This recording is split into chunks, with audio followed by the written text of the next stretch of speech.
ദൈവത്തെ വിശ്വസിക്കുവാൻ കഴിയുന്നില്ല, ദൈവത്തിൽ ആശ്രയിക്കുവാൻ കഴിയുന്നില്ല. അതുതന്നെ ബന്ധങ്ങളിലും ഉണ്ടാകുന്നു. മറ്റു പലരെയും നമുക്ക് വിശ്വസിക്കാൻ കഴിയുന്നില്ല, മറ്റു പലരിലും നമുക്ക് ആശ്രയിക്കുവാൻ കഴിയത്തില്ല.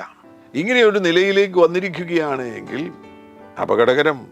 നമുക്ക് പല കാര്യങ്ങളും ബൈ ഫെയ്ത്ത് അല്ലേ. ഈ ഭൂമിയിൽ തന്നെ എല്ലാ കാര്യങ്ങളും, ഒരുപാട് കാര്യങ്ങൾ ബൈ ഫെയ്ത്താണ്. നമ്മളിപ്പോൾ ഒരു കടയിൽ ചെന്നൊരു സാധനം വാങ്ങുന്ന സന്ദർഭത്തിൽ നമ്മൾ അവരെ ട്രസ്റ്റ് ചെയ്യുകയാണ്, അവരെ വിശ്വസിക്കുകയാണ്. അവർ തരുന്ന സാധനം നല്ലതാകുന്നു, അതുകൊണ്ട് നമുക്ക് ഗുണമുണ്ടാകാൻ പോകുന്നു എന്നുള്ളൊരു വിശ്വാസമാണ്. എല്ലാ കാര്യങ്ങളും അതേപോലെ ഒരുപാട് കാര്യങ്ങളിൽ നമുക്ക് വിശ്വസിക്കേണ്ടതായിട്ടുണ്ട്, മറ്റുള്ളവരെ ആശ്രയിക്കേണ്ടതായിട്ടുണ്ട്.